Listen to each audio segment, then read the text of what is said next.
Well, hey guys, welcome back to another video. And today, I just want to talk about who's better between Xuan and Aventurine in my humble opinion, of course, because at the end of the day, who doesn't love my opinion, right?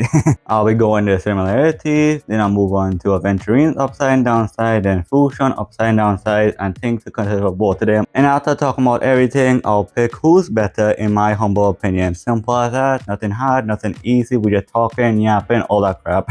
But also, before I continue onward, if you can just subscribe to my channel, it'll mean the world to me because we're so close to 800 and I really want to hit it badly. At least do it for the recap at least. And while you're at it, why not join my Discord server as well? It'll be lots of fun to see and talk to you guys for sure. But that's enough selling out, so I think we should get started now, shall we? My divination results predicted you making a fool of yourself. Alright, for the similarities, obviously both Aventurine and Xuan are both 5-star preservation units that has the ability to soul sustain and basically keep you alive by themselves without the need of a healer unless you're doing golden gears, but golden gears is all it can say, am I right? They both have access to a few free-to-play Lycons if you was unlucky with the gacha, being the text of memory Lycon from the simulated universe. You can get the S5 for Xuan and Destiny Thread, which you can get from doing the Penacona story quest, and you can get S5 from just playing pure fiction and MOC. And other than protecting your team, they both have external buffing they can get with Xuan with a crit rate buff and Aventurine with a crit damage buff. And lastly, the two of them have some way of preventing you from getting CC'd with Xuan and her universal cleanse, and Aventurine gives you 50% effect resistance with his shield, which is pretty nice because for getting CC sucks, so I'm glad they have some way to remove some type of debuff or prevent you from getting debuffs.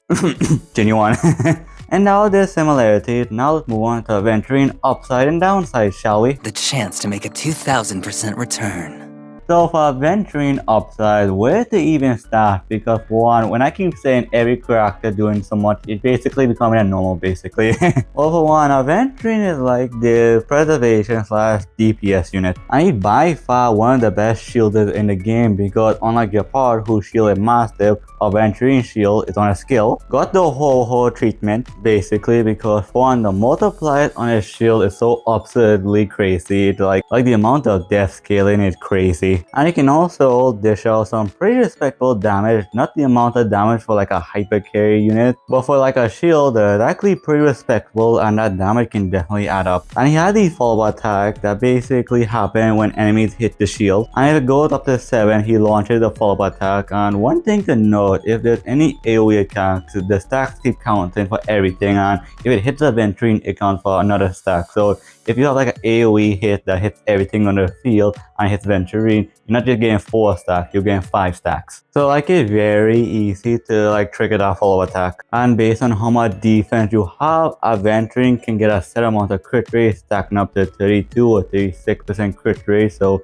if you get like 4000 defense, you can basically get that for free. And lastly, his ultimate basically does damage, apply a debuff and give you crit damage. So like in Akron teams, he's actually really good because for one, you get a debuff if you have the 4-star Topaz Lycon, another debuff, and Aventurine has a fair amount of toughness, so you can also like trigger some imprisonment to get another debuff for Akron. Aventurine and Akron are basically made together basically. And since he gives you 50% effect resistance, you can always go broken peel on Aventurine to get a 10% crit damage buff for free. Like Aventurine is just freaking crazy because for one, his sustain is absurd, his damage is respectable, and like he's so flexible to a point that legit for how the content is right now, he can be placed in any single team apart from like Jingle and Blade teams. And now with Aventurine upside, let's talk about his downside now. Well, for one, right now with the game out and after recording of this video, there's not a lot of things that can counter shields yet. Like there is the Sam boss fight, but it can't kill you, and basically the shield, like Sam can't exactly touch you with Aventurine shield. And for how absurd his shield strength is on a scale, legit, you always have like 100% uptime on that shield basically. Like right now, he barely has any downsides. So what I'm gonna gonna do is I'm just gonna talk about his downside that will happen in like future content, because for sure that's gonna happen, because one, Aventurine is too absurd not to like indirectly nerf. Like for one, once they start making enemies that can take away shield, that will hurt his viability a lot, or enemies that hit the shield will get stronger. Like the Husk in Genshin Impact, because if they hit a shield, right, and they're still there, for one, they get like absurdly crazy buffs. Like one get increased defense, increased attack, like it can be crazy sometimes. And I guess like one downside to like Aventurine is actually the fact that 50% like hindrance resistance is nice, but not 100% hindrance resistance. So there might be sometimes you might get CC'd, or they start making new enemies with higher chance to like CC you like a ridiculous amount of times. But until they make content that counters shields, like Aventurine, that's gonna be so absurd until that happens. And yeah, that was Aventurine upside and downside. Now let's move on to Xuan upside and downside, shall we? Woes of many morphed to one.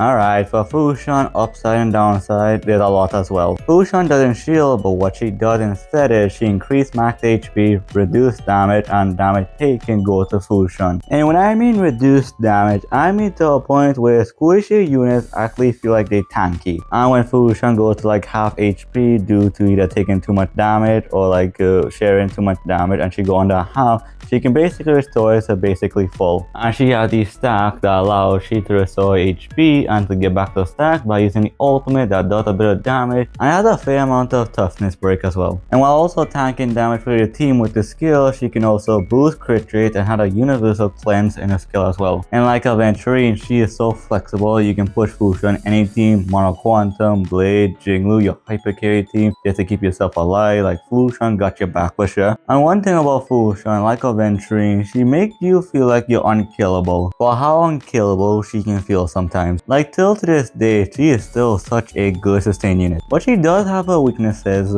Also the preservation Lycone skills of defense. And obviously she can use those Lycone to make herself tanky, because the defense can go a long way. Like her signature Lycone is the only Lycone in the game that gives you HP. Like obviously you have other options Xuan can use. They land out oath, increasing Xuan aggro, reduce damage, text of memory that gives you a shield, some effect res. So you have options, and if you use Aventurine, you can use a 4-star Topaz Lycone to apply the burn effect on enemies. And the fact that her weaknesses are like heavy amount of DOT and getting overwhelmed if the enemy doing too much damage, to the fact that you can't cycle through Xuan ultimate fast enough. So like with the Sam boss fight and the Aventurine boss fight, they really want you to pull Aventurine, so they're trying to nerf Xuan indirectly, but at the same time, right?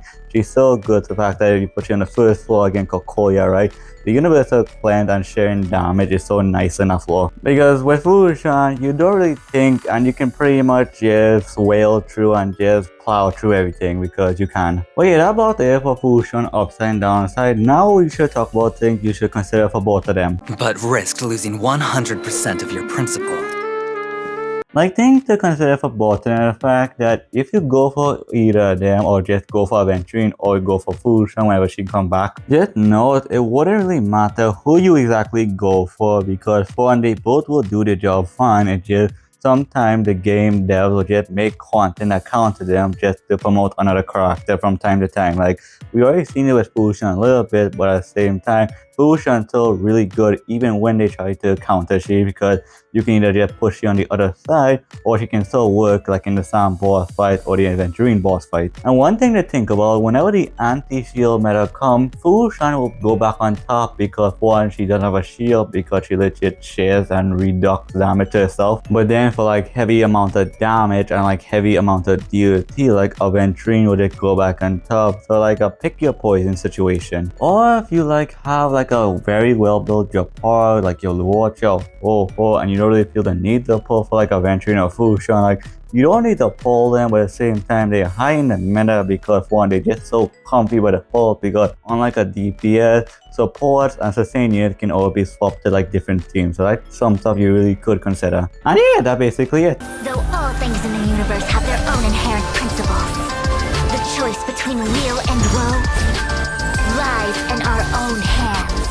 Alright, so my final thoughts on who's better between Xuan or Aventurine. Well, for now, right, like this can go any way depending on how you guys see it, and I can definitely see both arguments for either one of them. But until that anti-shield meta comes, it's kind of like a one-sided argument between Xuan and Aventurine, other than Xuan universal cleanse and crit rate buff. But I think I would go for Aventurine, and until like the anti-shield meta comes, I think it'll be pretty even out, because legit, once that comes around, I think it'll be pretty even out, because for one, where Aventurine struggles, Xuan will succeed, but where Xuan struggles, Aventurine will succeed. And both these units are just so absurdly broken in their own right, like you can never go wrong on which one you pick. Or you can just go for both of them, am I right? And yeah, that's about it, because with all I've said, I think that's everything I want to talk about for today's video. Because goddamn, this video is gonna be a pain in the ass to edit. So thanks for watching, I do appreciate you for sure, and let me know what I should next, and let me know what you guys think what I say, cause I read and respond to all my comments. And make sure to follow me on all my social medias in the description or the pinned comment, and join my Discord server and be a part of my community, cause it'll just make me a happy boy for sure.